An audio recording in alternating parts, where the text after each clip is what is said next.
चल निकालो। अभी पढ़ाना नहीं चालू किया, अभी बोल रही नींद आ रही थी। पढ़ाऊंगा तो क्या होगा। चलो, क्या लास्ट पढ़ाया था बेटा?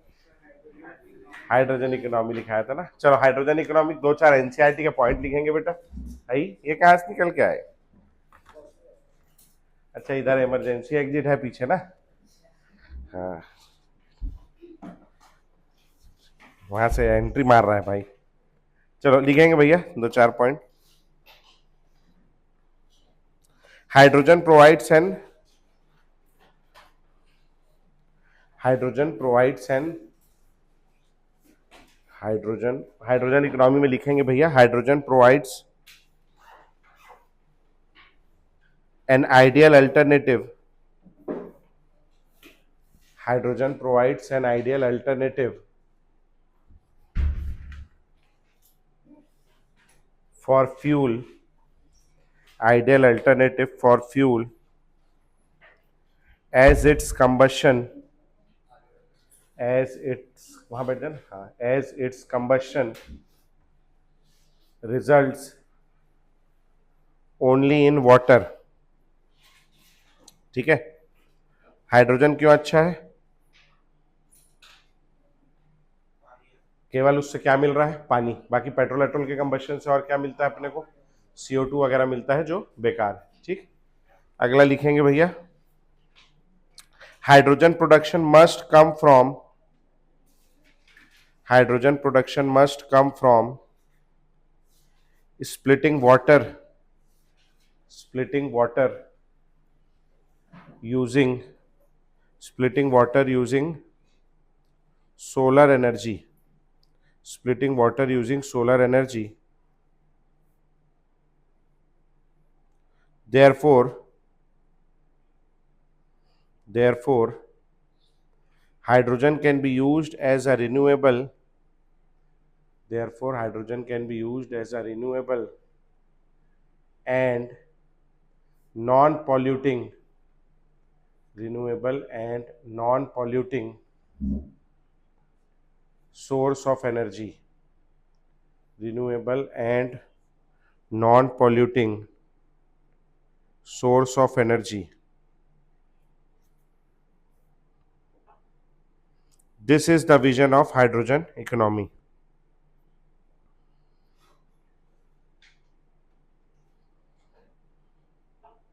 This is the vision of hydrogen economy। Full stop। Both the production of hydrogen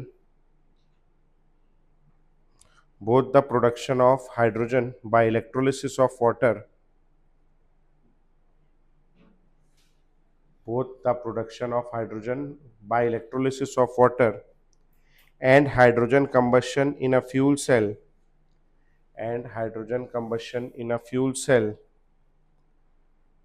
will be important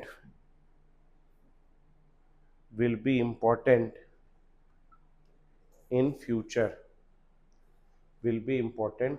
future future में कैसा होगा? इंपॉर्टेंट होगा। ठीक। तो ये हो गया भैया हाइड्रोजन इकोनॉमी। अगला हेडिंग डालेंगे, सेल वेल खत्म हो गया। आखिरी चीज जो है एनसीईआरटी के अनुसार वो है अपने को पढ़ना कोरोजन कोरोजन कोरोजन कोरोजन है। कोरोजन क्या मतलब है? जंग लगना एक उसका प्रकार है। कोरोजन कई प्रकार का हो सकता है। कोरोजन का मतलब है सरफेस का खराब होना। ठीक है। तो लिखेंगे भैया कोरोजन का मतलब the deterioration of surface of metal. Corrosion में लिखेंगे the deterioration of surface of metal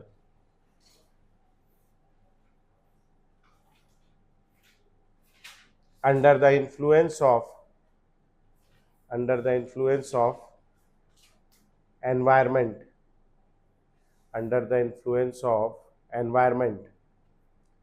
environment के चलते सरफेस का खराब होना। एग्जाम्पल, इसका सबसे पहला एग्जाम्पल है rusting of iron. Example number 1 लिखेंगे rusting of iron. Rusting of iron. और कोई सा दूसरा है? कॉपर, कॉपर का जो लोटा होता है वो कैसा हो जाता है? ग्रीन। वो देखिए आपने स्टैच्यू ऑफ लिबर्टी गए हो कभी? गए हो? हैं? गरीब लोग, मैं भी नहीं गया कभी। खैर, तो स्टैच्यू वो तो देखी होगी, पिक्चर में तो देखी होगी, फोटो में। कौन से कलर की? लाल रंग की है? ग्रीन कलर की। वो एक्चुअल में जब गिफ्ट मिली थी उसको, यूनाइटेड स्टेट्स ऑफ अमेरिका ने खुद ने नहीं बनाई, वो किसी कंट्री ने, फ्रांस ने गिफ्ट की थी उसको, है ना। स्टैच्यू की स्टैच्यू गिफ्ट कर दी, जा बेटा लगा लेकर।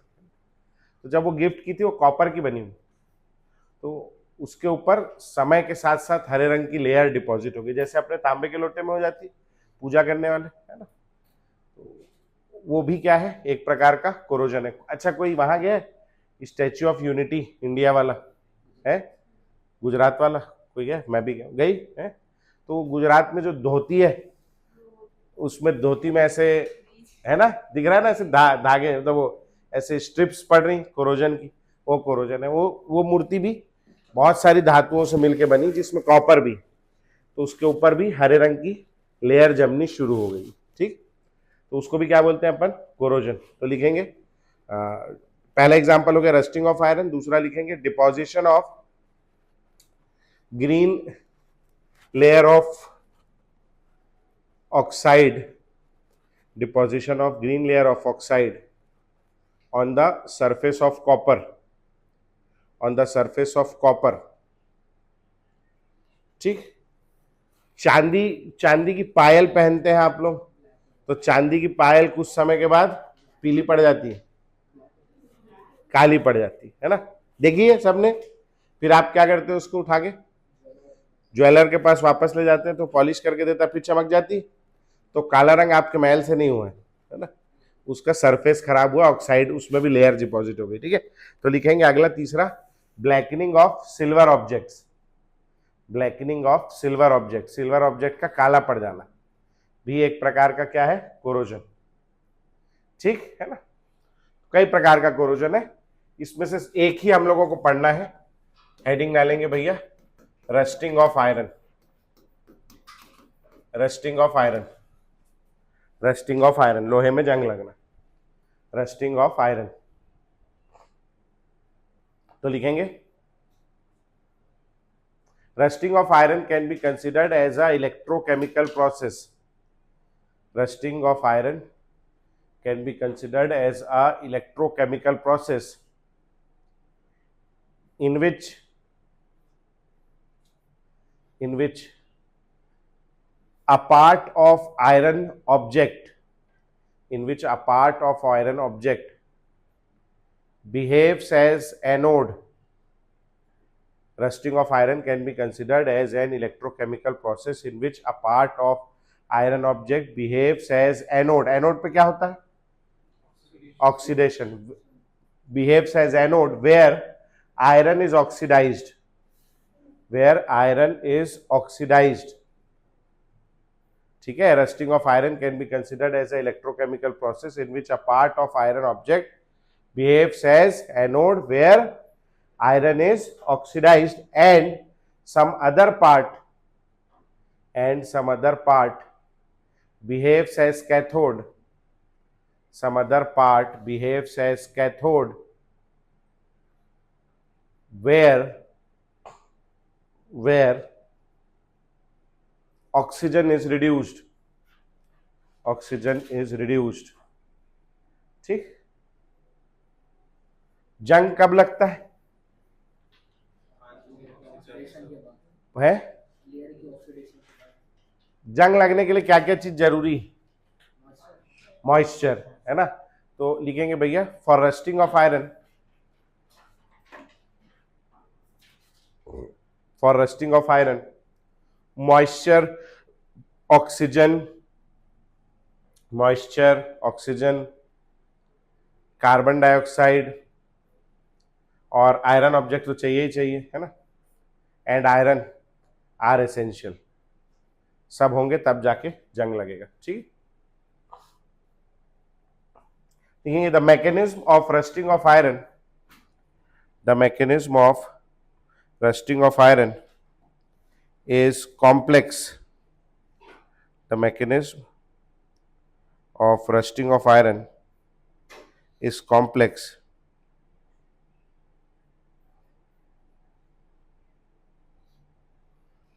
but it can be understood as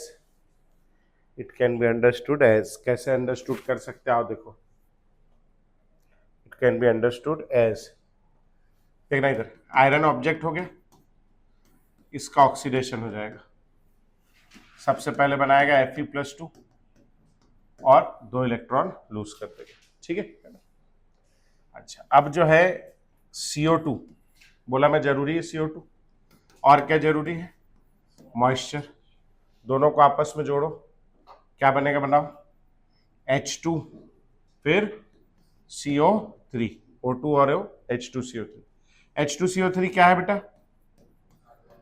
carbonic acid है, एसिड है तो क्या देगा अपने को 2H प्लस आयन और CO3 -2 आयन, ठीक। अच्छा, अब ऑक्सीजन ले लेंगे अपन, इसको ये 2 इलेक्ट्रॉन दे देंगे, एक ऑक्सीजन को 2 इलेक्ट्रॉन दे दिए, क्या बन गया बोलो, O-2 बन गया, ये ऑक्सीडेशन हो गया, ये गेन ऑफ इलेक्ट्रॉन क्या हो गया, रिडक्शन। रस्टिंग ऑफ आयरन कैसा रिएक्शन है, रेडॉक्स रिएक्शन, रिडक्शन भी हो रहा है और ऑक्सीडेशन भी हो रहा है, O-2 बन गया। अब एक अपन यहां से H+ उठा लेंगे, ये दोनों के मिलने से क्या बन जाएगा, OH- बन गया, OH-। अब ये जो Fe+2 बना था वो 2 OH- से मिलेगा और क्या बन जाएगा, FeOH होल ट्वाइस बन गया। एनवायरमेंट में पड़े पड़े इसका फर्दर ऑक्सीडेशन होगा, यहां कौन से स्टेट में अभी ये Fe+2 है, फर्दर ऑक्सीडेशन होकर Fe क्या बना सकता है, Fe+7 Fe+3, तो क्या बन जाएगा, FeOH होल ट्वाइस से क्या, होल थ्राइस, ठीक है। अब धूप लगेगी, धूप पड़ेगी ना एनवायरमेंट में, धूप पड़ेगी, गर्म होगा, गर्म होकर पानी लूज कर देगा, पानी लूज करके बना लेगा अपना ऑक्साइड Fe2O3, ठीक है, ऑक्साइड बन गया। फिर वातावरण से मॉइस्चर एब्जॉर्ब करेगा और बना लेगा Fe2O3.XH2O, this is your rust. समझ में आ गया भैया, ठीक। सबसे पहले क्या होगा, आयरन ऑब्जेक्ट का ऑक्सीडेशन, Fe+2 बन गया, CO2 और H2O से एसिड बना, एसिड से H+ आयन आया, हाफ मोल ऑक्सीजन में 2 इलेक्ट्रॉन डाल दिए, O-2 बन गया, H+ आयन के साथ जुड़ के क्या बन गया, OH-। ये वाले Fe+2 के साथ 2 OH जोड़ दिए, FeOH whole thrice, further oxidation हो गया FeOH होल थ्राइस, गर्मी पड़ी, धूप पड़ी, पानी लूज किया Fe2O3 और फिर X मोल्स मॉइस्चर एब्जॉर्ब कर लिया Fe2O3.XH2O, किसका फॉर्मूला हो गया, रस्ट। तो रस्ट का फॉर्मूला भी याद रखना है, और इतना याद रखना है कि इस प्रोसेस में क्या हो रहा है, आयरन का क्या हो रहा है, ऑक्सीडेशन। अगर हम रस्टिंग रोकना नहीं चाहते रस्टिंग रोकना चाहते, तो हमको आयरन के ऑक्सीडेशन को रोकना पड़ेगा, आयरन का ऑक्सीडेशन रोक दिए मतलब रस्ट नहीं लगेगा। समझ आ गई बात, पक्का। चलो फटाक से नोट करो, समझ में आया क्या क्या हो रहा है, 2 बार लिखोगे तो याद हो जाएगा। चलो फटाक से लिखो, ये रस्ट का फॉर्मूला याद रखेंगे बेटा, Fe2O3.XH2 हो गया, लिख लिए सब। हेडिंग डालेंगे prevention of corrosion, prevention of corrosion, prevention of corrosion, corrosion से बचाओ। हाँ जी, कैसे करें, और बहुत दूर की बात है, सिंपल, जिंक नहीं, जिंक की कोटिंग हम लोग घर पे नहीं कर सकते, कूलर के ऊपर है नहीं, घर पे क्या कर सकते हैं, पेंट कर सकते हैं, है ना। तो पेंट करने से क्या होगा, वो आयरन का ऑब्जेक्ट जो है वो ऑक्सीजन और ये बाकी एनवायरनमेंट के कांटेक्ट में नहीं आएगा। तो लिखेंगे भैया प्रिवेंशन ऑफ कोरोजन में the easiest method is to coat the surface of metallic object to prevent it from coming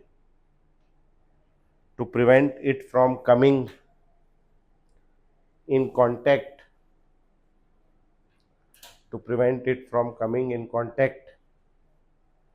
with atmosphere, atmosphere के कांटेक्ट से रोक देना। ठीक है जी। क्या क्या कोट कर सकते हैं भैया? अरे जिंक तो बाद में, जिंक कैसे घसेगा तू हाथ से, पिघला आएगा। साधारण चीज जिंक करेंगे, 2 मिनट बाद जिंक करेंगे, लेकिन वहां आन तो दे वहां तक। तू घर में कैसे करेगा? भट्टी लगाएगा? है नहीं। जिंक है घर में, पेंट है, मिल जाएगा ना, पेंट दुकान में मिलता है। और क्या लगा सकते हो पेंट की जगह? वैक्स लगा सकते हो। और सोचो ना, एक ही आदमी सोच रहा है सब, कितना बचाएगा वो दुनिया को? तुम भी तो सोचो। ऑयल लगा दो, है ना, ग्रीस लगा दो। समझ में आया? ठीक। तो लिखेंगे it can be done by covering the surface of object. It can be done by covering the surface of object with paint, oil, grease, paint, oil, grease, भाई कह रहा है वैक्स, और सम केमिकल्स। ये केमिकल जो है ना, ये वाला केमिकल एनसीईआरटी में दिया है, तो अच्छे से याद रखना है। और सम केमिकल्स लाइक बिस्फिनॉल, ये शब्द याद रखना है बेटा, बिस्फिनॉल इंपॉर्टेंट शब्द है, लाइक बिस्फिनॉल। ठीक है, बिस्फिनॉल से कोटिंग कर सकते हैं। नंबर 2, वो तो पहला हो गया।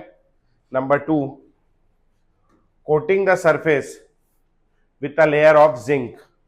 ठीक भाई, coating the surface with a layer of zinc.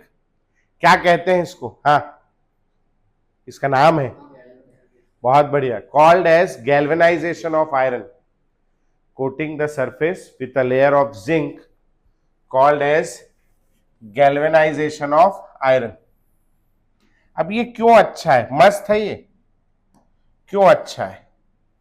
मैंने ये आयरन का पाइप लिया और उसके ऊपर ये मैंने जिंक की लेयर चढ़ा दी। ठीक है, ये क्या चीज है मेरा? ये आयरन का पाइप हो गया, और इसके ऊपर मैंने किसकी लेयर चढ़ा दी? जिंक की। ठीक। अब जब तक के जिंक लगा है तब तक के तो जिंक बाहर है, आयरन कहाँ है? अंदर। आयरन का कोरोजन होगा क्या? नहीं, क्योंकि आयरन कहाँ है? अंदर। ऑक्सीजन CO2 के कांटेक्ट में ही नहीं आएगा। लेकिन मान लो कुछ ऐसा हो जाए कि ये लेयर जो है ये टूट जाए। कैसे टूट जाए? पाइप है, घिस गया। आपने देखा ये GI पाइप? देखा है सबने।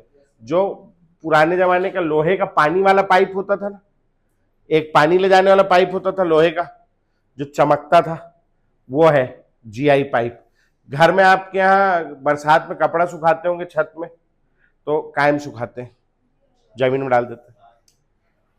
तार में सुखाते हैं ना, लोहे के तार में अगर सुखाते तो क्या हो जाता? लोहे के तार में अगर सुखा देंगे तो क्या हो जाएगा? उसमें जंग लग जाएगा। हेलो, हाँ हाँ हाँ हाँ, ठीक है ना मैम, तो आप भेज दीजिएगा, मंडे से भेजिएगा, क्योंकि अभी फ्राइडे को मेरा एक टॉपिक का न्यूमेरिकल चल रहा है, जो टॉपिक पढ़ा है उसका न्यूमेरिकल करा रहा हूँ, तो नया टॉपिक मैं चालू करूँगा मंडे को। तो आप मंडे को, फीस मेरी मैम 40,000 रुपये पूरे साल में। मैम लेट हुए तो पीछे का पढ़ाना पड़ेगा ना मैम, वो तो उल्टा सर का दर्द हो गया संडे को पढ़ाने के लिए। हाँ, आप अगर बोलेंगे कि बैकअप मत कराइए तो फिर मैं थोड़ी बहुत कम कर दूंगा फीस में। बाकी करना तो मैम मेरे को तो एक्स्ट्रा काम करना पड़ रहा है ना, आप खुद सोचिए संडे को, है ना। हाँ, आप सोचो। अगर सर ने कुछ नया पढ़ाया होगा तो पीछे का तुम्हारा समझ में आएगा नहीं, परफॉर्मेंस में फर्क पड़ेगा, तुमको ही परेशानी, उनको ही परेशानी। क्या हो गया है ना? तो मैथ्स फैकल्टी को स्पष्ट शब्द में बताओ कि सर इस दिन इतने बजे हमारा ये क्लास रहती है, तो इस दिन कृपया करके हमें और कष्ट ना दें। कैसे तुम लोग का क्लास लेट हो छूट रहा है? ये लोग का मैथ्स का क्लास तो सर लोग आ ही नहीं देते। हरमन नहीं आया क्यों? मैथ्स का क्लास इतने समय होने लगा क्या अचानक? हाँ, तो बोला टेस्ट का भी और ले लो करके हमसे। क्लास का टाइम वेस्ट करोगे तुम्हारा नुकसान होगा ना भाई, ऐसे 15-15 20-20 मिनट। आधा घंटा हो गया? आधा घंटा बोलने से तो यार नुकसान है ना। देखो समझो, नहीं मेरे को दिक्कत नहीं, तुम लोग समझो। हाँ सॉरी भैया। अच्छा मेरा जितना भी बात हुआ होगा सब इसमें रिकॉर्ड हो गया होगा, माइक चालू था है ना।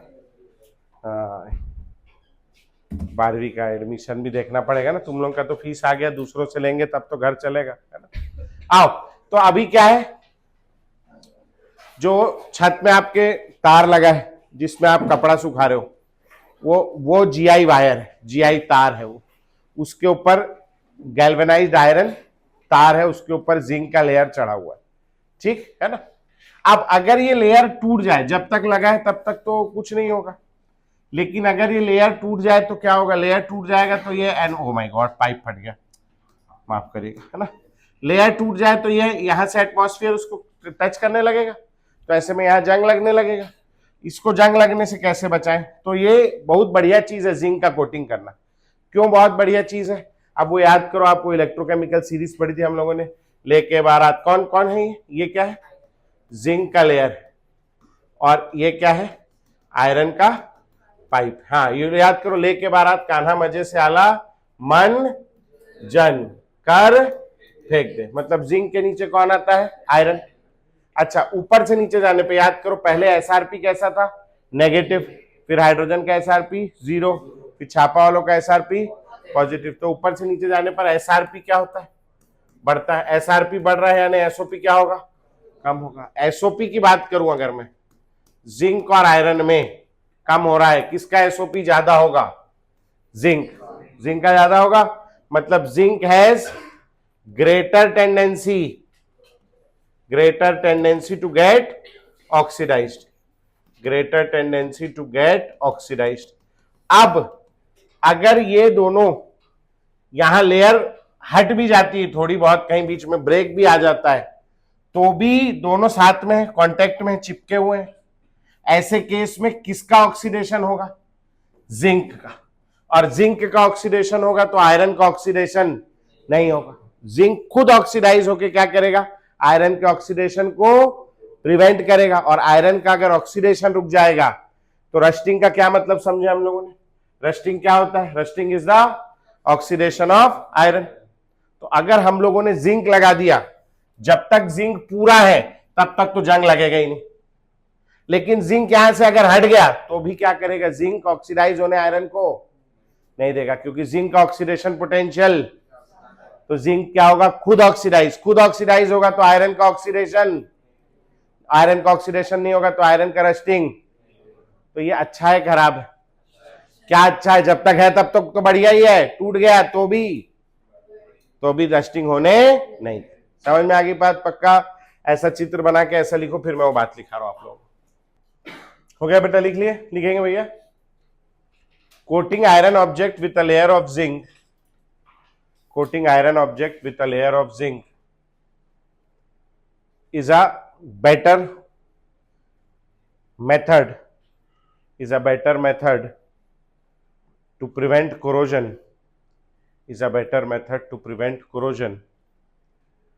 because even if there is a break, because even if there is a break in coating of zinc, because even if there is a break in coating of zinc prevents oxidation, bracket में लिखेंगे rusting of iron, oxidation bracket में लिखेंगे rusting, bracket बंद करेंगे, of iron, because zinc has क्या, higher SOP, zinc has higher SOP, it gets oxidized preventing oxidation of iron,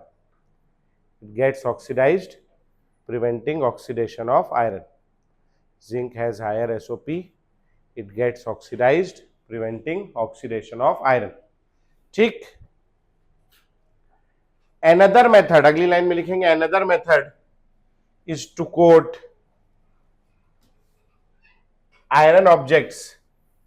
Another method is to coat iron objects by a layer of tin. By a layer of tin. तो हमने क्या किया, tin की layer से coat कर दिया। ठीक, जब तक लेयर है तब तक तो कोई दिक्कत नहीं है, लेकिन जैसी लेयर ब्रेक हुई तब क्या होगा, ये क्या आ गया आपका, ब्रेक इन टिन लेयर। नीला वाला क्या है, टिन लेयर। सफेद वाला क्या है, आयरन ऑब्जेक्ट, आयरन का पाइप हो गया। अब फिर से पढ़ो, ले कौन है, आयरन है और टिन है। पढ़ो, लेके बारात कान्हा मजे से आला, मंजन कर फेंक दे। फेंक में मिल गया आयरन, कोई नहीं, सुंदरी में क्या मिल गया, एसएन। आयरन ऊपर आता है और एसएन नीचे आता है। ऊपर से नीचे जाने पर ऊपर SRP negative, zero positive. SRP क्या हो रहा है, बढ़ रहा है। एसआरपी बढ़ रहा है तो एसओपी कम हो रहा है। एसओपी की बात करूं अगर मैं, आयरन और टिन में नीचे जाने पे कम होता है, टिन का कम होगा और आयरन का। जब तक कि लेयर इंटैक्ट है तब तक जंग लगेगा कि नहीं लगेगा, लेयर इंटैक्ट है, जुड़ी हुई है, तब तक जंग लगेगा नहीं लगेगा, नहीं लगेगा। लेकिन जैसे ये लेयर टूटी तो अब ऑक्सीडेशन होने लगेगा। किसका ऑक्सीडेशन ज्यादा तेजी से होगा, आयरन का या जिंक का? जंग लगेगा नहीं लगेगा, लगेगा। जिंक जो है, ये एसएन जो है, इसका एसओपी कम है, मतलब इसका एसआरपी क्या है, ज्यादा। जिंक ये सॉरी टिन क्या होना चाहता है, रिड्यूस। और टिन अगर टिन अपना खुद रिड्यूस होना चाहेगा तो आयरन को क्या बोलेगा, तू क्या हो, ऑक्सीडाइज हो। उसको प्रमोट करेगा और प्रमोट करेगा तो रस्टिंग का रेट बढ़ जाएगा, क्योंकि ऑक्सीडेशन का रेट क्या, ये खुद क्या होना चाहता है, इसका एसओपी कम है, मतलब ये टिन का एसआरपी क्या होगा, ज्यादा होगा। टिन का एसआरपी ज्यादा तो टिन क्या होना चाहेगा, टिन रिड्यूस होने के लिए आयरन को क्या बोलेगा, तू ऑक्सीडाइज होना यार, जल्दी हो ऑक्सीडाइज, जल्दी ऑक्सीडाइज। ऐसे करके उसके ऑक्सीडेशन या उसके रस्टिंग का रेट बढ़ा देगा। तो अगर ये लेयर हट गई तो रस्टिंग का रेट कम हो जाएगा या बढ़ जाएगा, बढ़ जाएगा। अगर ये लेयर नहीं होती तो आराम से रस्ट होता, लेकिन अब रस्टिंग का रेट बढ़ जाएगा। समझ में आ गया पक्का? ठीक, तो क्या लिखा है मैं आप लोगों को, another layer of tin. Tin क्या है, एसएन लिखेंगे। But if there is a break in tin layer, but if there is a break in tin layer, rusting of iron is enhanced. Rusting of iron is enhanced, ज्यादा rusting होने लगेगा। Rusting of iron is enhanced because tin has higher SRP, because tin has higher SRP,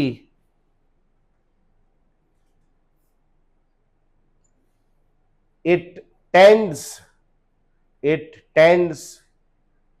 to get reduced, it tends to get reduced। ठीक, हाँ, tends, TENDS, tends to get reduced। क्या बोलना चाहिए, enhancing oxidation and hence rusting of iron, enhancing oxidation and hence rusting of iron, oxidation and hence rusting of iron। हाँ जी, क्या चीज अच्छा है कोट करने के लिए, जिंक अच्छा है या टिन अच्छा है? जिंक। क्यों अच्छा है, अगर उसका लेयर टूट भी जाएगा तो भी जंग लगने नहीं देता। समझ में आ गया? ठीक, अच्छा। एक और प्रोटेक्शन का मेथड है तो उसको हेडिंग डालेंगे सैक्रिफाइशियल, सैक्रिफिशियल प्रोटेक्शन, सैक्रिफिशियल प्रोटेक्शन। ये सैक्रिफिशियल शब्द है जो ये आया है सैक्रिफाइस से। सैक्रिफाइस का मतलब समझते हो, बलिदान देना। तो ये कैसा प्रोटेक्शन है, बलिदानी प्रोटेक्शन है, बलिदान दे देगा। क्यों बलिदान देने की जरूरत है इसको, अब क्या है इसके पीछे कहानी, कहाँ यूज करते हैं? तो अपने यहाँ जो है ना रायपुर है, तो रायपुर के पास में नदी बहती खारून, है ना। अच्छा, आप लोग तो दुर्ग में रहते हो, सॉरी। तो दुर्ग के पास नदी बहती शिवनाथ, तो शिवनाथ नदी से पानी मिलता होगा दुर्ग को, है ना। बिलासपुर को गया हो तो बिलासपुर के बीचों बीच अरपा नदी बहती है, तो पूरे बिलासपुर को अरपा नदी से पानी मिलता है। इलाहाबाद में गंगा नदी बहती है। तो ये बिहार यूपी, ये लोग इतने डेंसली पॉपुलेटेड क्यों है? क्योंकि पूरे बिहार यूपी से कौन बहती है? गंगा नदी। तो गंगा नदी के आसपास लोग पहले कहाँ बसना चाहते थे?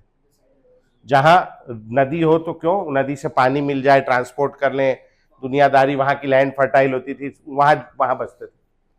मैं इंदौर गया रहने के लिए, तो इंदौर में मेरे को पता चला इंदौर ऐसी सिटी है जिसके आसपास कोई नदी नहीं है ना, कोई नदी नहीं है इंदौर के आसपास। इंदौर में बस गए लोग, पता नहीं क्यों बसे, अब वो उतना मैं नहीं जानता। तो वो लोग पानी कहाँ से पीते हैं? पानी पीते हैं वो लोग भी, तो वो लोग नर्मदा नदी से पानी लेके आते हैं, जो उनके यहाँ से 150-200 किलोमीटर दूर है। तो कैसे लेके आते हैं? तो वहाँ नर्मदा नदी परियोजना, कोई ऐसी परियोजना है उन लोगों की, जिसमें वो लोग नर्मदा नदी से मोटा मोटा पाइप में पानी लेके आते हैं पूरे शहर के लिए, 200-300 किलोमीटर जितना भी दूर होगा। और वो पाइप उन लोगों ने पूरे शहर में बिछा रखे हैं ताकि पूरे शहर को पानी मिल जाए। अपने यहाँ भी बिछा हुआ है, लेकिन अपने यहाँ पानी पाइप देख रहे हो तो कभी नाली के बाजू से गुजर रहा है, नाली में ही टंगा हुआ है, नाली का पानी अंदर, उसका पानी बाहर, समझ रहे हो, सब घटियापना चल रहा है अपने यहाँ। उन लोग साफ सुथरे लोग हैं इंदौर वाले, तो उन्होंने जमीन में गड़ा है पाइप को।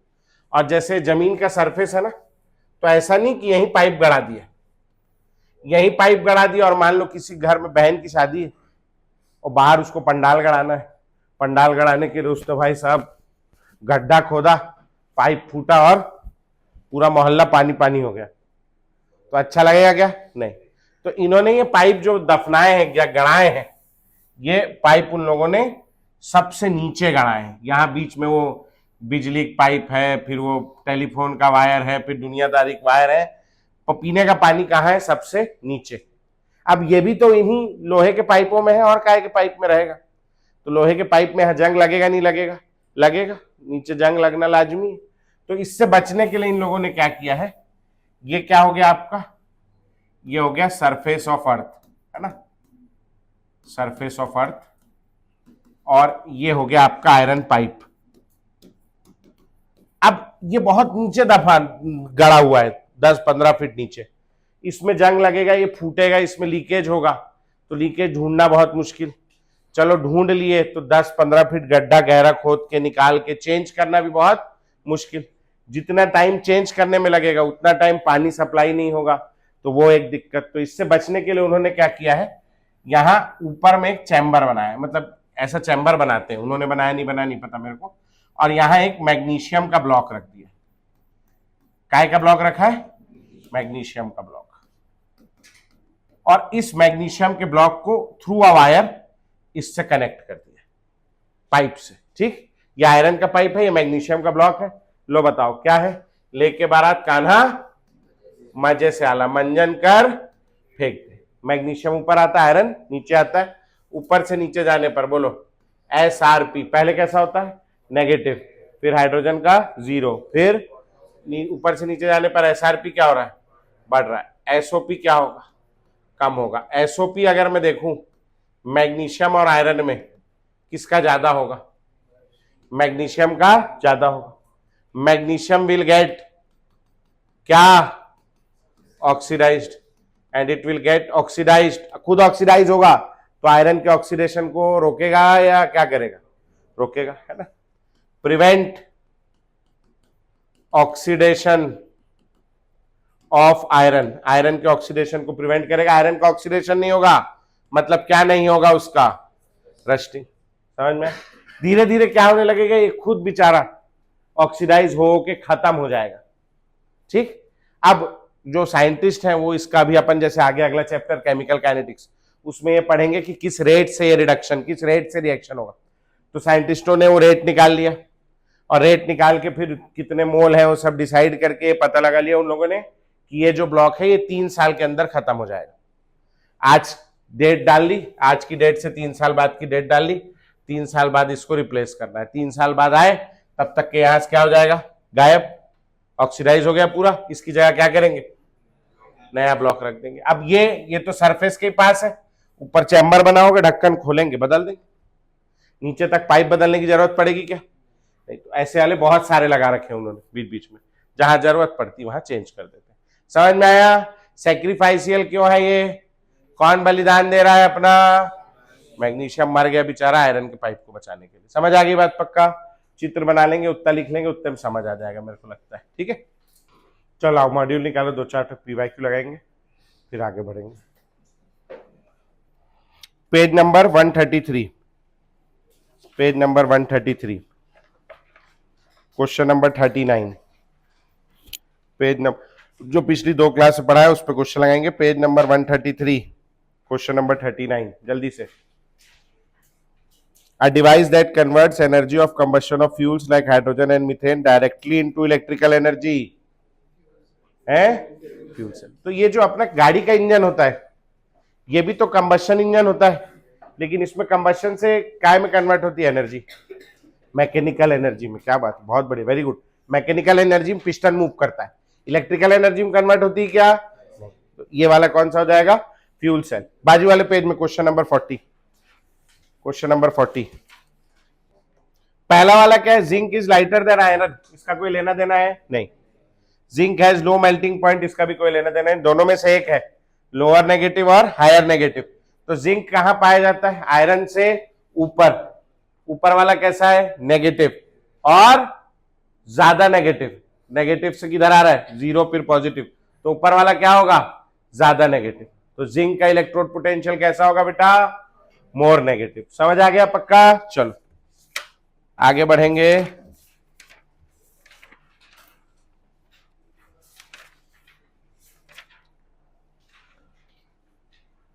ये तो बहुत सारा है, इतना सारा नहीं करा पाऊंगा मैं, पीछे से शुरू करते हैं अपन लोग।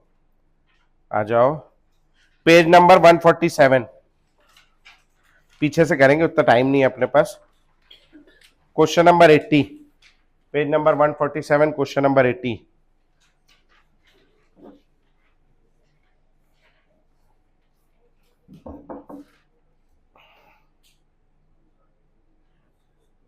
पढ़ा है क्या लेड स्टोरेज बैटरी का चार्जिंग?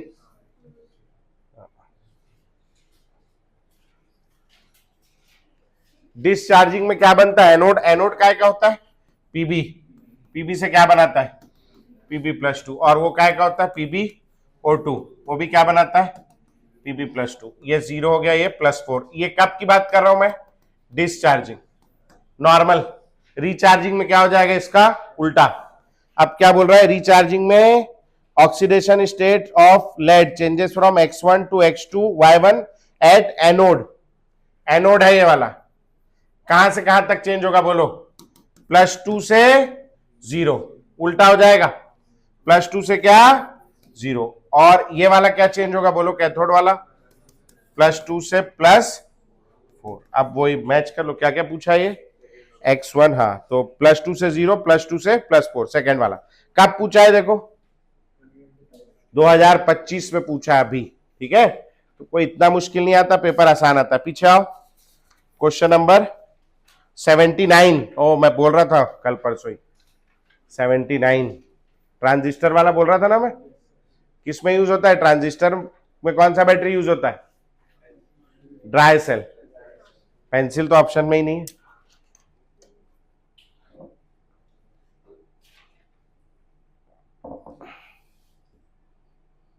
चलो अपोलो स्पेसशिप में कौन सा वाला होगा बोलो? है? हाँ, तो डी का क्या होगा? 2। डी का 2 देखो, एक ही में खत्म हो गया काम। है? समझ में आ गया? अच्छा, ट्रांजिस्टर में कौन सा सेल यूज होगा? Dry cell. ड्राई सेल में वो क्या होता है?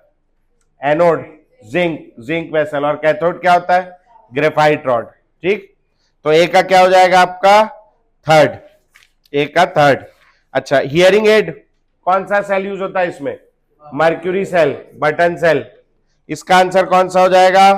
फर्स्ट। और इन्वर्टर में क्या यूज होता है? Lead storage battery. इसका आंसर कौन सा हो जाएगा? फोर्थ। तो सी का फोर्थ, तो आंसर फर्स्ट वाला हो गया। ठीक है जी। हाँ, ऊपर क्वेश्चन नंबर 78,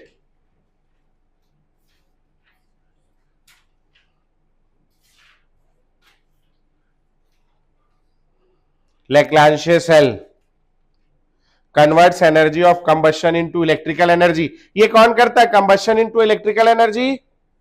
फ्यूल सेल। मतलब सी का क्या होगा? सी का वन एक ही में। भाई साहब हमारा किस्मत कितना अच्छा है।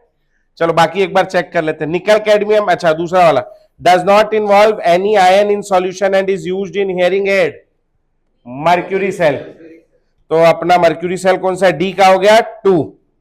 अच्छा रिचार्जेबल, लेक्लांशियर सेल रिचार्जेबल है क्या? नहीं, निकल कैडमियम रिचार्जेबल। और लेक्लांशियर सेल में क्या हो जाएगा? Zn से Zn+2 है। समझ में आ गया सबको? अच्छा क्वेश्चन नंबर 77 जल्दी से। ये क्लॉक बोल रहा है, क्लॉक और वॉच में क्या अंतर है? नहीं, क्लॉक और वॉच में क्या अंतर है? क्लॉक दीवार घड़ी है और वॉच हाथ घड़ी है ना, कलाई घड़ी। तो अभी दीवार घड़ी में क्या लगता है? लेक्लांशियर सेल। लेक्लांशियर सेल में क्या कन्वर्जन होता है? कहां बोल रहा है? कैथोड रिडक्शन होगा, +4 से +3, MnO2 से MnOHO। ठीक है। क्वेश्चन नंबर 76 बढ़िया है, 76 मस्त है। Fuel cell using hydrogen and oxygen cell has been used in spaceship. सही गलत है? स्पेसशिप ही तो है वो, और क्या है? और क्या? Has an efficiency of 40%। कितनी होती है? 70। 40 किसकी होती है? थर्मल पावर प्लांट की। Is uses aluminium as catalyst. नहीं, nickel platinum palladium as catalyst है ना। हाँ, और इको फ्रेंडली है कि नहीं? Is actually a type of galvanic cell है। कौन कौन सा सही होगा? A D E, फोर्थ वाला। हाँ क्वेश्चन नंबर 75 जल्दी से।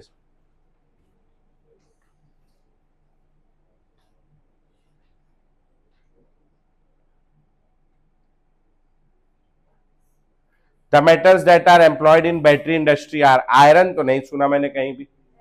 Mn होता है, निकल होता है, कैडमियम। A नहीं, BCE थर्ड वाला। क्वेश्चन नंबर 74, बस 2 और करने, 74 73 बस, फिर आगे बढ़ेंगे अपन।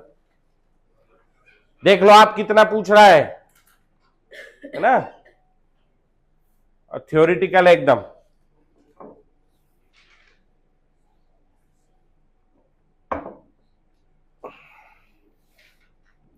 During charging of battery PbSO4 on anode is converted to PbO2। क्या गलत है इसमें? PbSO4 PbO2 में तो कन्वर्ट होता है। कहां होता है? कैथोड। एक कहां बोल रहा है? एनोड। दूसरा बोल रहा है during charging of battery PbSO4 on cathode is converted into PbO2। ये सही है।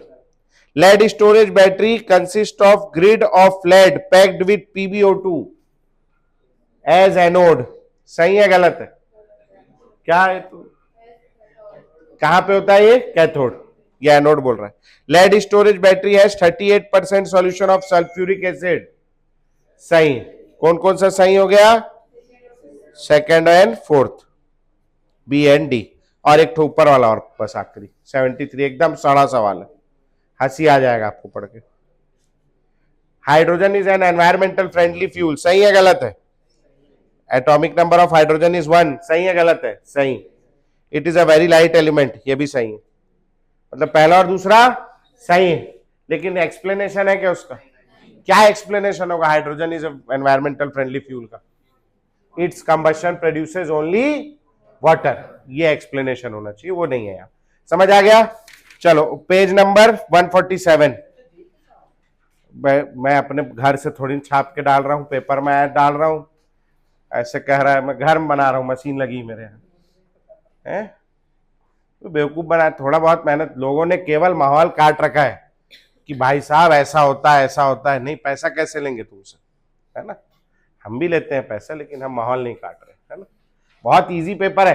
थोड़ी बुद्धि अगर आप लगा लोगे ढंग से तो आप सिलेक्ट हो जाओगे। लेकिन वही है, हमारा टीनेज इज सो डिफिकल्ट, है ना, we have so many distractions, ये वो सब, वी गेट डिप्रेस्ड एंड, मतलब अंग्रेजी में बात करोगे तो ऐसे ही होगा। आओ क्वेश्चन नंबर 81 82 बनाओ, 81 82।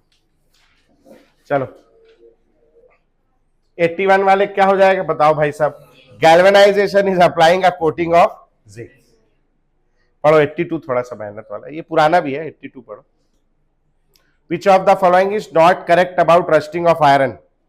Dissolved acidic oxide SO2 NO2 in water acts as a catalyst for the process of rusting। देखते हैं आगे समझेंगे, है क्या पता सही भी हो। क्या पूछ रहा है, करेक्ट पूछ रहा है, नॉट करेक्ट पूछ रहा है। Rusting of iron is envisioned as setting up a electrochemical cell on the surface of iron object, ये सही है ना। When pH lies above 9 or 10, rusting of iron does not take place। Rusting of iron के लिए क्या चाहिए अपने को? H2CO3 which is a acid। तो कैसा pH चाहिए? एसिडिक, 7 से कम। ये बोल रहा है 9 और 10, तो 9 और 10 में लगेगा क्या जंग? नहीं, तो ये बात भी सही। Coating of iron surface by tin prevents rusting even if the tin coating is piling of. नहीं, ये तो क्या करता है, उल्टा। तो चौथा वाला तो डेफिनेटली गलत है। पहला वाला एक बार वापस पढ़ो, पहला वाला ऑप्शन। एसिडिक ऑक्साइड होने से क्या होगा? पीएच कैसा हो जाएगा? एसिडिक हो जाएगा। एसिडिक हो जाएगा तो फिर रस्टिंग बढ़ जाएगी, तो सही है, वो बन जाएगा, पक्का हो गया, ठीक।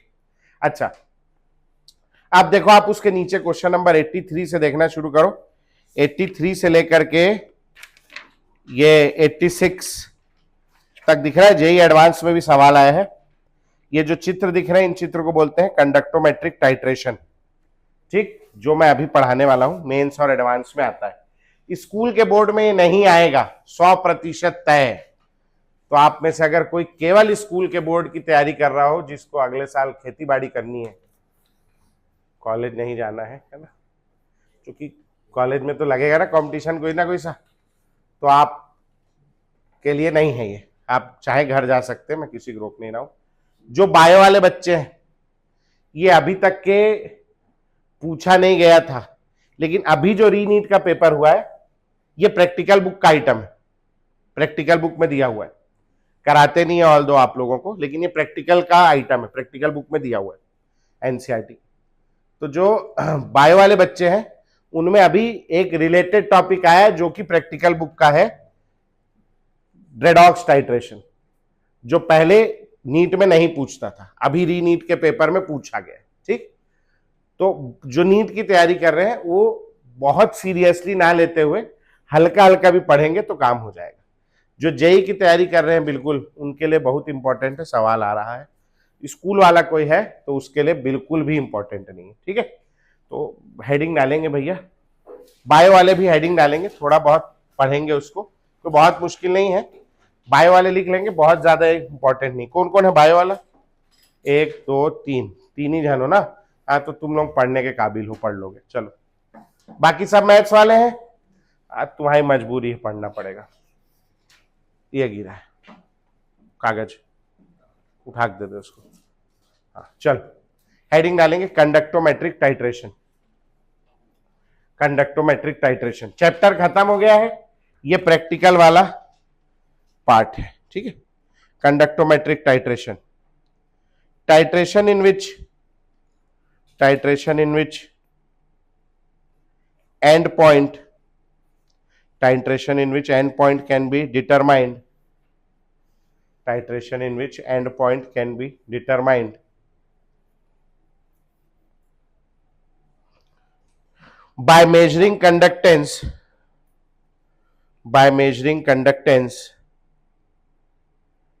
at each addition, titration in which end point can be determined by measuring conductance at each addition of titrant solution,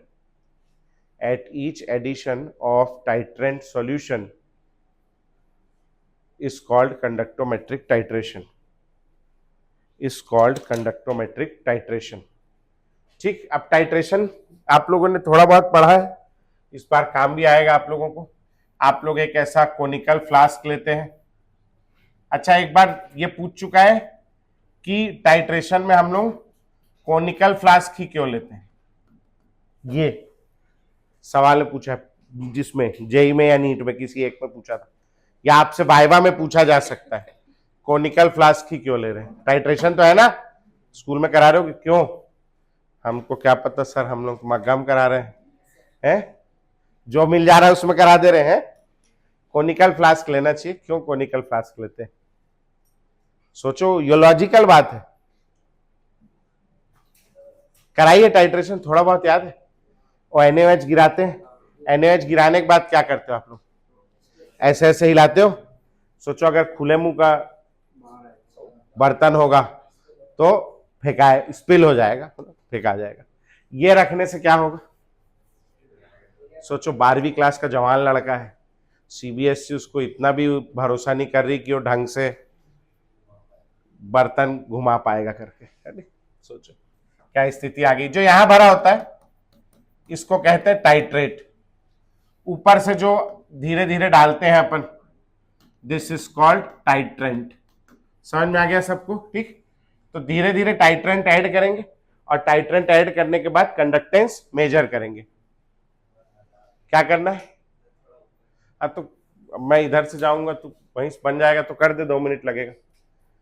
समझ में आया टाइट्रेट क्या तो है और टाइट्रेंट क्या होता है, समझ आ गया पक्का, ठीक। ये बना लेना चित्र, तो तुम्हें पता हो टाइट्रेंट क्या है, टाइट्रेट क्या है, और फिर मैं एक पॉइंट लिखाऊंगा आगे। जल्दी से बनाओ, फिर एक तो पॉइंट लिखना है। बहुत सुंदर बनाने की जरूरत नहीं, जल्दी से बनाओ। दाई स्केल स्केल निकाल डाले हेल की, हाँ बताओ। अच्छा हुआ सेट स्क्वायर से नहीं बना रही, अच्छा है कि मैं तो एंगल देख के बनाऊंगी करके, जल्दी बना। हाँ, एंड पॉइंट क्या होता है, जहां ये दोनों के ग्राम इक्विवेलेंट सेम हो जाए, रिएक्शन खत्म हो जाए। समझ आ गया, ठीक। लिखेंगे conductance of non electrolyte, conductance of non electrolyte and insoluble solute. Insoluble solute, insoluble solute मतलब क्या है, जो घुल नहीं रहा है। घुल नहीं रहा है तो कहां जाएगा वो, बैठ जाएगा। बैठ जाएगा यानी बैठे वाले क्या बोलते हैं, प्रेसिपिटेट। ब्रैकेट में लिखेंगे PPT, इनसॉल्युबल सॉल्यूट, ब्रैकेट में लिखेंगे PPT is lower than those of electrolytes, is lower than those of electrolytes or ions, electrolytes और आयंस, ठीक है। यहां जो कंडक्टेंस है, ये पानी में इलेक्ट्रोड लगा दिया, कंडक्टेंस जो है वो किसके कारण है, आयंस के कारण। जो नॉन इलेक्ट्रोलाइट है, ग्लूकोज वगैरह डाल दिया, तो ये लोग आयन बनाएंगे क्या, नहीं, और आयन नहीं बनाएंगे तो इनका कंडक्टेंस क्या हो जाएगा, लो। जो इनसॉल्युबल सॉल्यूट है, जो नीचे बैठ गया, वो भी आयन बनाएगा क्या, तो उसकी कंडक्टेंस भी क्या होगी, लो। कंडक्टेंस ज्यादा किसकी होगी, जो गुड इलेक्ट्रोलाइट, स्ट्रॉन्ग इलेक्ट्रोलाइट होगा, NaCl हो गया, समझ में आ रहा है, या आयंस है कोई SO4-2 आयन है, इनकी कंडक्टेंस क्या होगी, ज्यादा होगी। समझ आ गया। हेडिंग डालेंगे पहला कंडक्टेंस इसमें, पहला titration of strong acid, titration of strong acid versus strong base, titration of strong acid versus strong base. Strong acid में मैं ले रहा हूं HCl, स्ट्रॉन्ग बेस में मैं डाल रहा हूं NaOH, ठीक है। हाँ, टाइट्रेशन का मतलब ये होता है कि हम लोग, एक हमारे पास नोन सॉल्यूशन होता है, मैं कैसे समझाऊं तेरे को,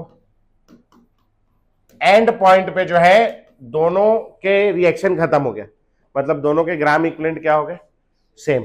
तो gram equivalent of acid is equal to क्या, ग्राम इक्विवेलेंट ऑफ बेस। इसमें से सपोज करो हमको एसिड का कंसेंट्रेशन पता है, नॉर्मेलिटी पता है, तो नॉर्मेलिटी बराबर होता है number of gram equivalent divided by volume of solution. तो मैं एसिड के ग्राम इक्विवेलेंट कैसे निकाल सकता हूं, नॉर्मेलिटी इनटू वॉल्यूम, और बेस के ग्राम इक्विवेलेंट कैसे निकाल सकता हूं, नॉर्मेलिटी इनटू वॉल्यूम। जो पिछले साल आप लोग ऑक्सैलिक एसिड खींचते थे उसका कंसंट्रेशन हमें नहीं पता है, मतलब हमें N1 नहीं पता है, पता लगाना है। आप खींचते थे तो काय में खींचते थे, पीपेट, और पीपेट जो है उसके ऊपर मार्किंग डला होता था 20 ml 30 ml, तो आप 20 ml पीपेट खींचते, उससे वो खींचते थे सॉल्यूशन। तो वॉल्यूम हमको पता था कितना, 20 ml, 20 ml हमने खींचा। ऊपर से आप उसमें क्या गिराते थे धीरे धीरे, NaOH। वो NaOH की कंसंट्रेशन दी होती है, आप प्रैक्टिकल कॉपी उठा के देखेंगे उसमें लिखी हुई है कि NaOH की कंसंट्रेशन क्या है।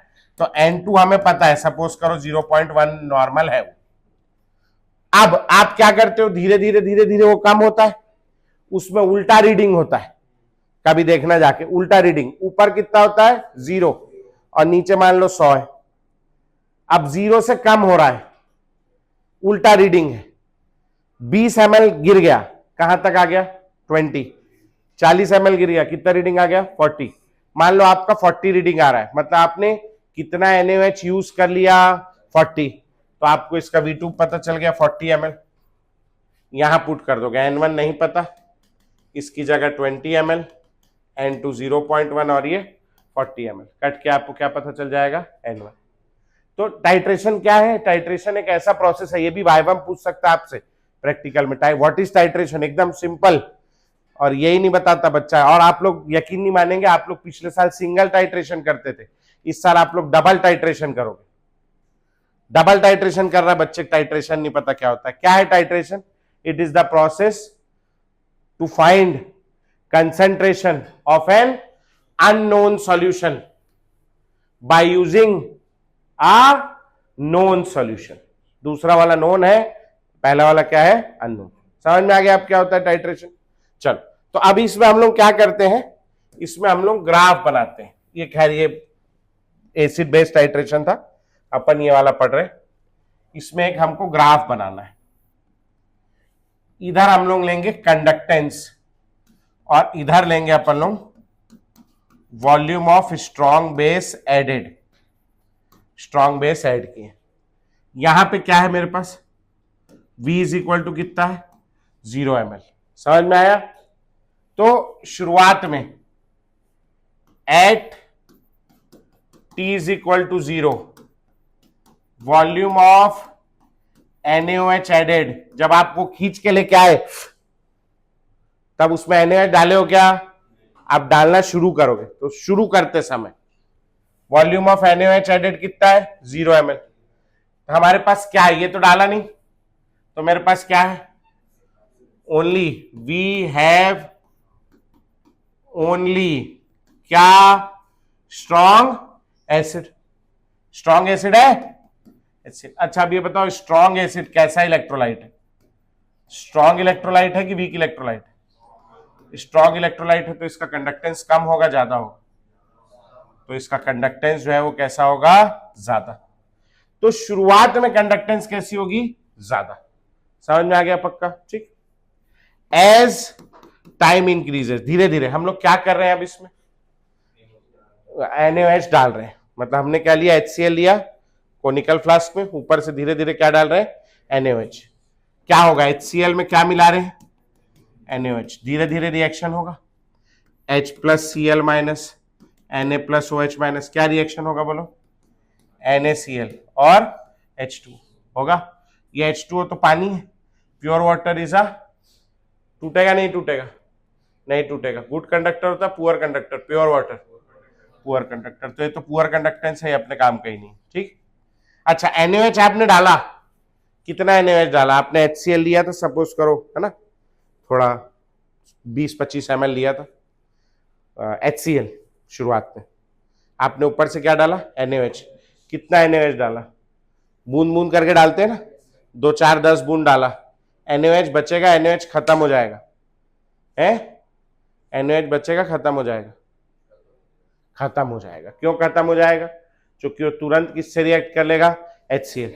तो NaOH बचेगा क्या अपने पास, नहीं।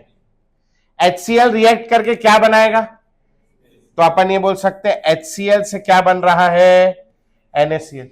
धीरे धीरे HCl का कंसंट्रेशन, HCl उधर कन्वर्ट हो रहा है, HCl का कंसंट्रेशन क्या होने लगेगा, कम, और NaCl का कंसंट्रेशन क्या होने लगेगा, क्योंकि इससे क्या बन रहा है, वो बन रहा है। तो रिएक्टेंट धीरे धीरे कम, प्रोडक्ट धीरे धीरे ज्यादा होते जाएगा, पक्का। इन दोनों को मिला करके देखो, Cl यहां भी है, Cl यहां भी, उस पर कोई फर्क पड़ रहा है क्या, धीरे धीरे क्या हो रहा है, H+ आयन की कंसंट्रेशन कम हो रही है और Na+ की कंसंट्रेशन क्या हो रही है, ठीक।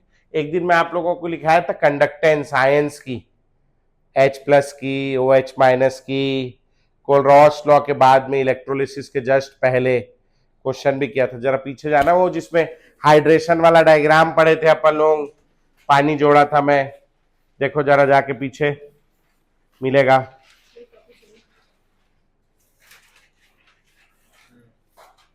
मिला, उसमें आयंस की कंडक्टेंस लिखाया था मैं, मोनोवेलेंट की कंडक्टेंस डाइवेलेंट की ज्यादा होगी, मोनोवेलेंट की कम होगी, ऐसा कुछ पढ़े थे ना अपन। उसमें H+ आयन की कंडक्टेंस कैसी दिख रही है आपको, सबसे ज्यादा H+ की है, और एनायंस में सबसे ज्यादा किसकी है, OH। कैटायन में H+ सबसे ज्यादा, एनायन में OH। तो यहां H+ आयन की कंडक्टेंस कैसी है, ज्यादा, हाई लैम्डा।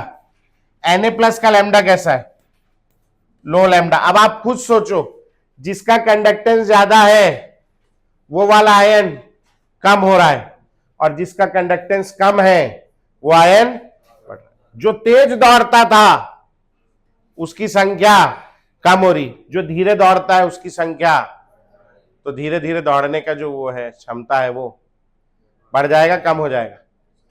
जो तेज दौड़ता था, जिसकी कंडक्टेंस ज्यादा थी, उसका नंबर, और जिसकी कंडक्टेंस कम थी उसका नंबर, कम कंडक्टेंस वालों का नंबर बढ़ रहा है, ओवरऑल कंडक्टेंस बढ़ेगी या कम हो जाएगी, कम होने लगेगी ना, क्योंकि जो ज्यादा कंडक्टेंस वाले थे वो लोग, और कम कंडक्टेंस वाले, तो कंडक्टेंस क्या होने लगेगी, कम। तो आगे जैसे जैसे बढ़ेंगे हम लोग, तो यहां से जो वैल्यू है किधर जाने लगेगी, नीचे। समझ में आ गया, पक्का, ठीक। अच्छा, अब वापस उधर चलते, मेरे पास थोड़ी जगह नहीं। At end point, at end point में क्या होगा, बोला एंड पॉइंट क्या होता है, जहां HCl और NaOH दोनों मिलके NaCl + H2 बना रहे थे, दोनों के ग्राम इक्विवेलेंट क्या हो जाएंगे, बराबर। एंड पॉइंट पे HCl बचेगा, NaOH बचेगा, दोनों खत्म हो जाएंगे, दोनों खत्म। अरे रिएक्शन एंड पॉइंट का क्या, किसका एंड पॉइंट है, रिएक्शन का एंड पॉइंट है। रिएक्शन एंड कब होगा, जब दोनों की मात्रा बराबर हो जाएगी, तो ये भी खत्म और ये भी खत्म।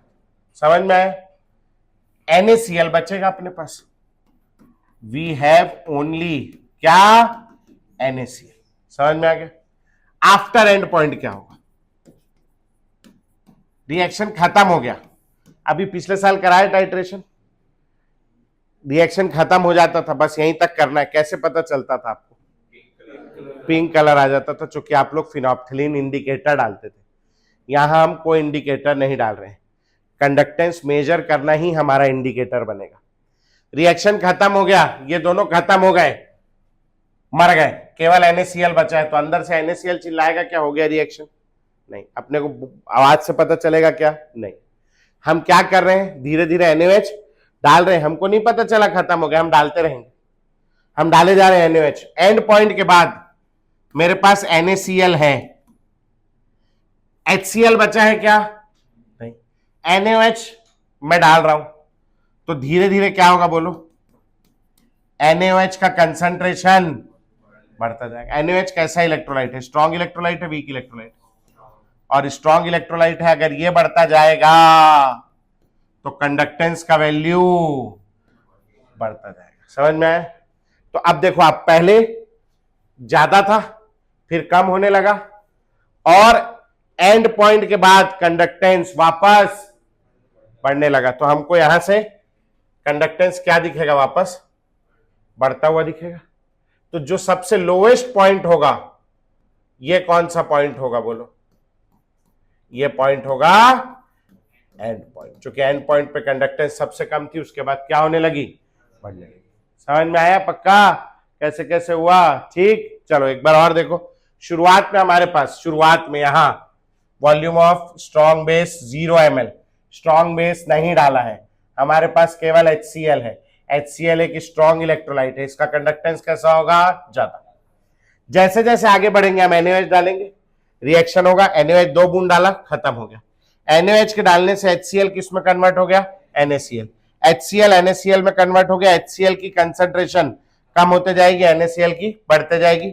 H प्लस कम होते जाएगा, Na प्लस बढ़ता जाएगा। ये ज्यादा कंडक्टेंस वाला कम हो रहा है, कम कंडक्टेंस वाला बढ़ रहा है, इसीलिए ओवरऑल कंडक्टेंस क्या होगी बोलो? बढ़ेगी या कम हो जाएगी? इसीलिए इसके बाद कंडक्टेंस कम होने लगी। एंड पॉइंट पे कंडक्टेंस की कुछ वैल्यू थी, क्योंकि हमारे पास एंड पॉइंट में केवल क्या था? NaCl, दोनों खत्म हो गए। इसके बाद हम क्या ऐड कर रहे हैं? NaOH। तो NaOH ऐड करने से क्या होगा? NaCl वापस बनेगा क्या? ये नहीं बन सकता अब। और क्यों नहीं बन सकता? और HCl खत्म हो गया, हम केवल क्या डाल रहे हैं? ऊपर से बूंद बूंद NaOH। HCl खत्म हो चुका है एंड पॉइंट पे, और NaCl बनेगा क्या? नहीं, NaCl कांस्टेंट हो गया। लेकिन NaOH चूंकि हम बूंद बूंद डाल रहे हैं, NaOH की कंसंट्रेशन, और NaOH बढ़ता जाएगा, स्ट्रॉन्ग इलेक्ट्रोलाइट बढ़ रहा है, तो कंडक्टेंस क्या होगी? बढ़ने लगेगी। इसीलिए एंड पॉइंट के बाद कंडक्टेंस बढ़ने लगेगी। जहां सबसे कम होगी वो क्या होगा? And point. समझ में आया कैसे करना है? पक्का हो जाएगा। जहां स्लोप चेंज होगा वो पॉइंट एंड पॉइंट। ठीक, चलो नोट करो फटाक से इसको। तुम लोग भी लिख ही लो, खाली मत बैठो। यही पेज से शुरुआत की हो, इसके बाद वाला पेज है वो, पीछे कर दिया हूं मैं।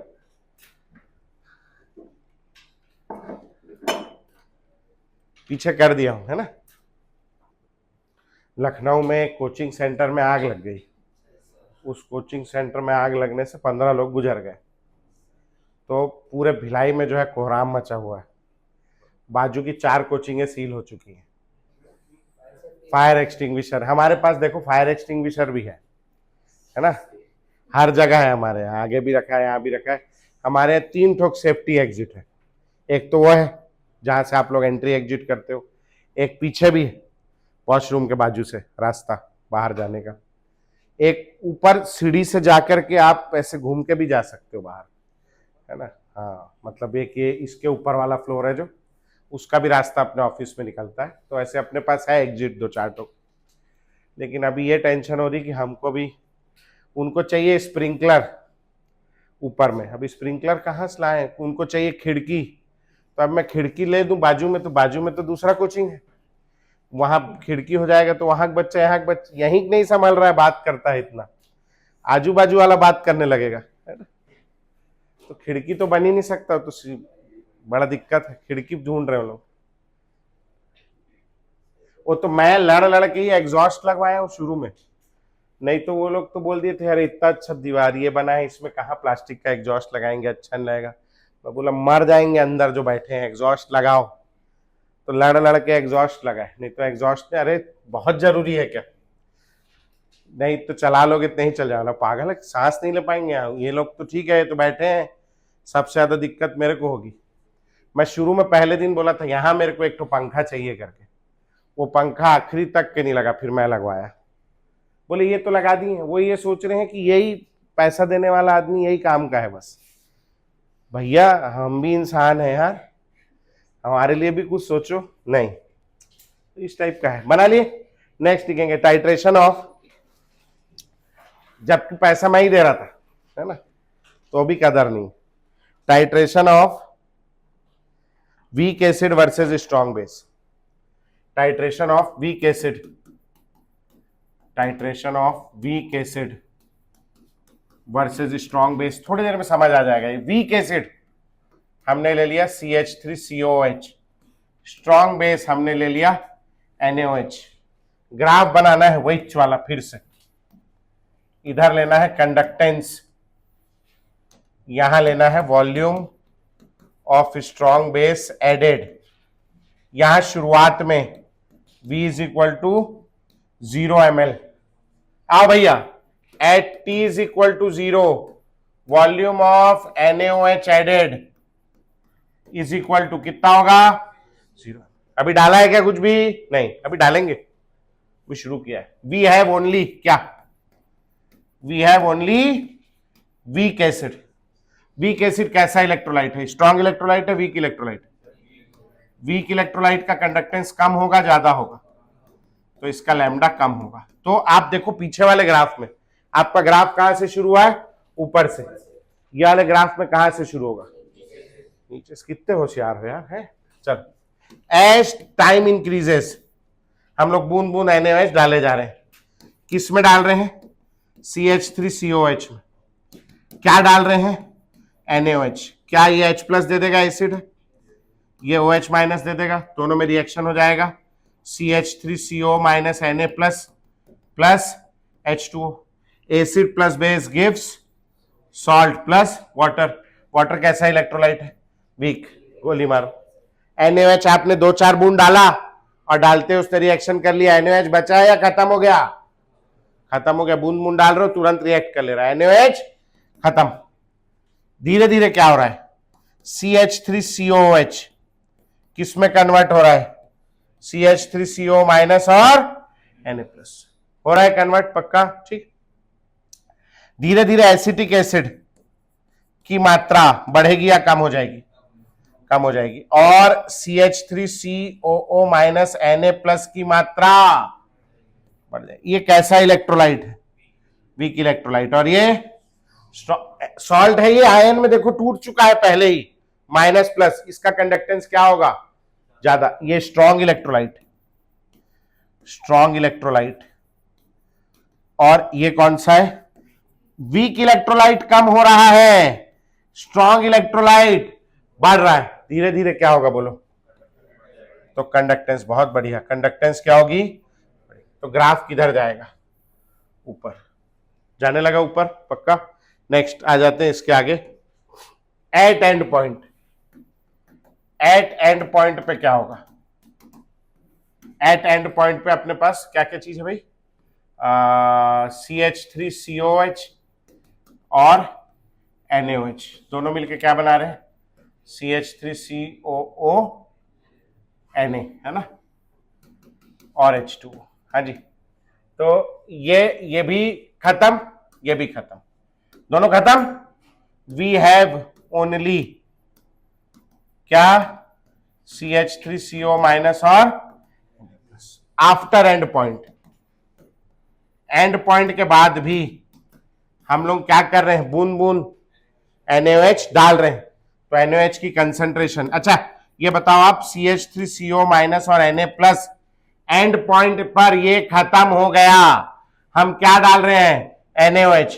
ये और बनेगा क्या, तो इसकी कंसंट्रेशन क्या हो जाएगी, कांस्टेंट। NaOH आप डाल रहे हो तो NaOH क्या होगा, धीरे धीरे बढ़ेगा, मतलब OH माइनस क्या हो रहा है, धीरे धीरे बढ़ रहा है। और OH माइनस आयन का कंडक्टेंस कैसा होता है, कम होता है ज्यादा होता है, ज्यादा होता है। एनायन में सबसे ज्यादा किसका होता है, OH माइनस, तो इसका कंडक्टेंस क्या होता है भैया, ज्यादा। तो कंडक्टेंस बढ़ेगा या कम होगा, बढ़ेगा।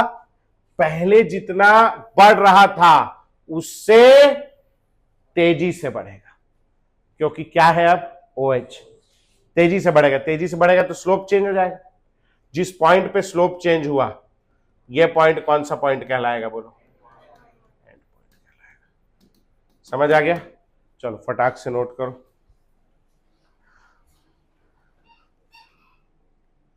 तो सुबह में आए थे वो लोग फायर सेफ्टी वाले, 4 कोचिंग सील करके गए ये एरिया में। अभी एक जन से पता चला है गोपनीय सूत्रों से कि शाम के वो लोग आने वाले हैं, 6 कोचिंग और सील करने वाले हैं। तो भाई साहब जो है ना, अब हम लोग को ये समझ में नहीं आ रहा है, हमको जो गोपनीय सूत्र है हमारा, उसका ये कहना है कि बंद करो और निकलो, नहीं तुम्हारा अब सील कर देंगे। लेकिन जितने भी कोचिंग है उनमें सबसे अच्छी स्थिति हमारी है, क्योंकि हम सबसे नए हैं तो हमारा फायर एक्सटिंग्विशर नया है, लोगों के पास फायर एक्सटिंग्विशर मिला है लेकिन 3-3 4-4 साल पुराना। आग लगेगी, उसको डालेंगे तो डालने से आग और बढ़ जाएगी, खराब हो गया है ना। अपने पास नया है, अपने पास इमरजेंसी एग्जिट भी है। अंकित सर बुला रहे हैं, बनाओ। ये हो जाएगा तो आगे बढ़ा लेना बेटा, 5 मिनट में आ रहा हूँ। हाँ, हो गया क्या?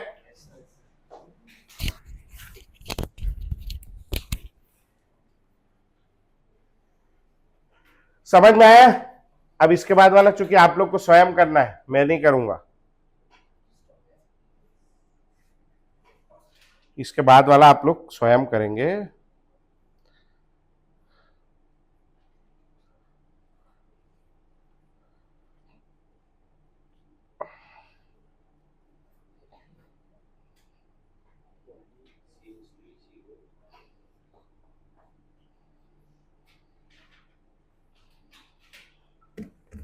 हो गया, लिख लिए?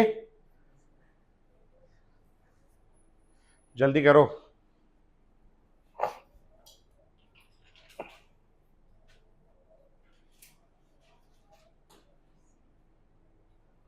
जिनका हो जाए वो लोग दिमाग लगाएंगे। Titration of strong acid versus weak base. Strong acid ले लो HCl, वीक बेस ले लो NH4OH। चलो लगाने की कोशिश करो, मैं मॉड्यूल लेके आ रहा हूं आप लोगों के।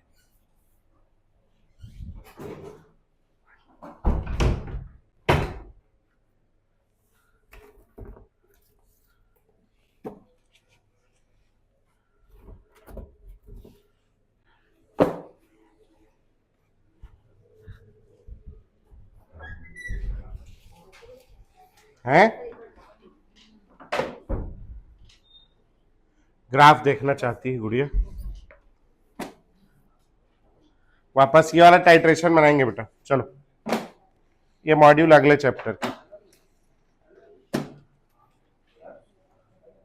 उसी को लगती ठंड, बस आगे तक नहीं हो पाता कुछ भी।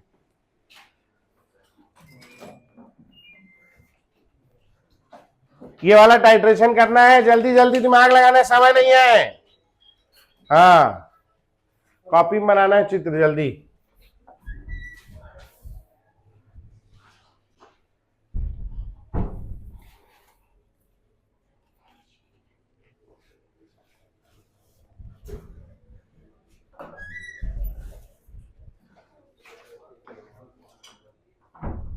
अगली क्लास से मॉड्यूल लेके आएंगे भैया, है? मैं क्वेश्चन भी कराऊंगा।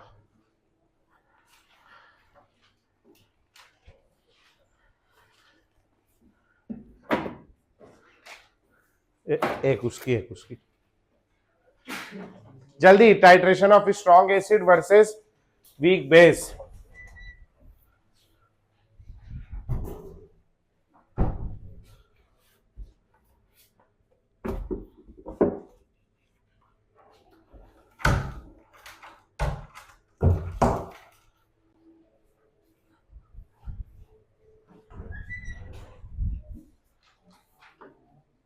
हाँ जी बेटा जी, मैं करूं शुरू?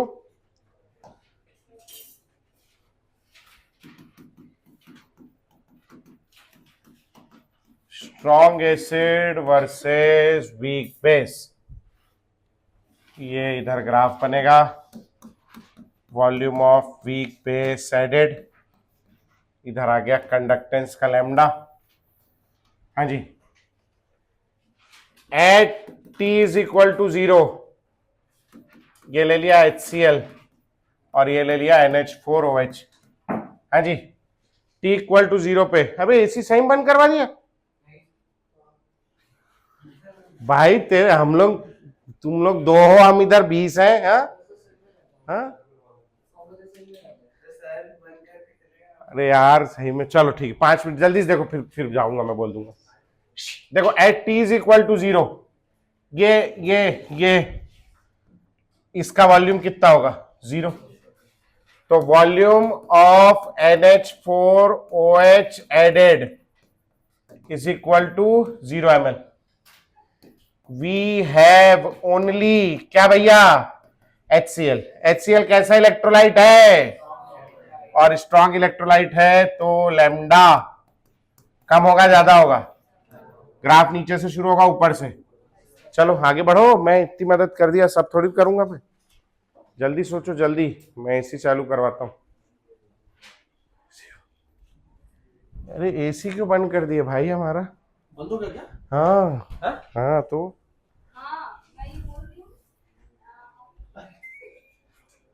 परेशान हो रहे हैं, गर्मी हो गई करके।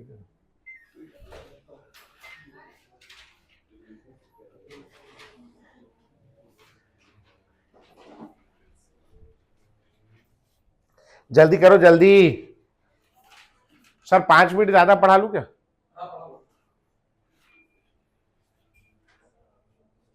मैं खत्म करके ही छोड़ूंगा ना। हाँ ठीक है, हो गया। बोलो भैया, एज टाइम इंक्रीजेस क्या रिएक्शन होगा? HCl प्लस NH4OH क्या बनेगा बोलो? NH4Cl और H2। धीरे धीरे, ये तो खैर दो दो बूंद डाल रहे हैं तो ये तो खत्म। पानी हमारे काम का नहीं है क्योंकि वो एक वीक इलेक्ट्रोलाइट है, पानी है वो, उससे कंडक्टेंस का कोई लेना देना नहीं। धीरे धीरे HCl क्या में कन्वर्ट हो रहा है? NH4Cl।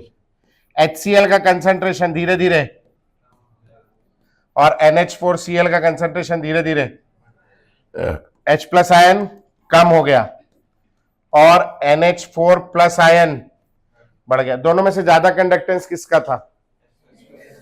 H प्लस आयन कम हो रहा है, कंडक्टेंस कम हो जाएगी तो ग्राफ ऊपर से किधर जाएगा? वैसे भी ऊपर से और जगह ही नहीं है, कहां जाएगा बेचारा? नीचे। है? समझ आ गया? चलो, एट एंड पॉइंट बढ़ा दूं, मैं इसको हटा दूं? लिखते चलो या तो जैसा देख लो। At end point, end point HCl plus NH4OH से मिलकर NH4Cl और H2। एंड पॉइंट पे ये भी खत्म, ये भी खत्म। वी हैव ओनली क्या? NH4Cl। After end point, we are more interested in after end point. End point होने के बाद NH4Cl और बनेगा कि नहीं बनेगा? क्योंकि ये बाकी में है ही नहीं। NH4Cl कांस्टेंट हो गया। आप क्या डाल रहे हो ऊपर से? NH4OH डाल रहे हो तो कंसंट्रेशन ऑफ NH4OH क्या होगी? बढ़ेगी। NH4OH कैसा इलेक्ट्रोलाइट है? स्ट्रॉन्ग इलेक्ट्रोलाइट है, वीक इलेक्ट्रोलाइट? तो वीक इलेक्ट्रोलाइट का जो वो है कंसंट्रेशन, वो धीरे धीरे बढ़ रहा है। वीक इलेक्ट्रोलाइट बढ़ने से क्या होगा? कंडक्टेंस अबे बढ़ेगी ना। वीक इलेक्ट्रोलाइट, स्ट्रॉन्ग इलेक्ट्रोलाइट कम होके वीक इलेक्ट्रोलाइट बढ़ रहा है, ऐसा है क्या? नहीं, केवल वीक इलेक्ट्रोलाइट बढ़ रहा है। तो वीक इलेक्ट्रोलाइट के बढ़ने से कंडक्टेंस क्या होगी? बढ़ेगी, लेकिन बहुत ज्यादा नहीं बढ़ेगी। कैसी बढ़ेगी? थोड़ी थोड़ी। तो ये जो ग्राफ है ये ऐसा ऊपर नहीं जाएगा। वीक इलेक्ट्रोलाइट बढ़ रहा है, वीक इलेक्ट्रोलाइट, अरे बेटा अभी आप बोल रहे हो, समझे नहीं समझे? स्ट्रॉन्ग इलेक्ट्रोलाइट कम होके वीक इलेक्ट्रोलाइट बढ़ रहा है, ऐसा नहीं है। वीक इलेक्ट्रोलाइट बस बढ़ रहा है तो कंडक्टेंस बहुत थोड़ी थोड़ी बढ़ेगी, बहुत थोड़ी थोड़ी, ना के बराबर बढ़ेगी। कहां है? आगे है क्या? हाँ, ना के बराबर बढ़ेगी, ऑलमोस्ट कांस्टेंट, एकदम थोड़ी सी बढ़ेगी। तो यहां जहां स्लोप चेंज हो रहा है ये पॉइंट क्या हो जाएगा आपका भैया? ठीक, चलो लो चित्र बनाओ।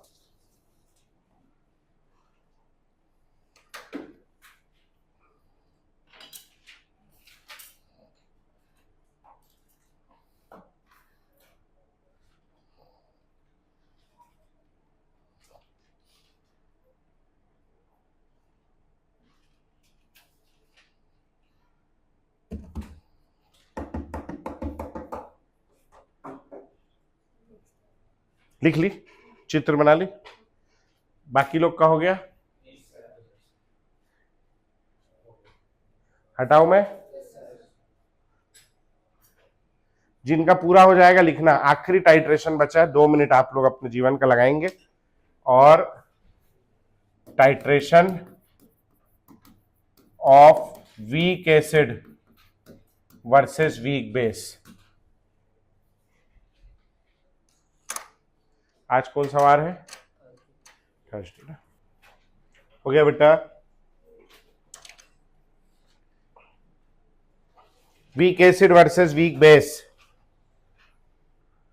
दिमाग लगाओ, सोचो सही, मेरे ऊपर आश्रित मत रहो भाई।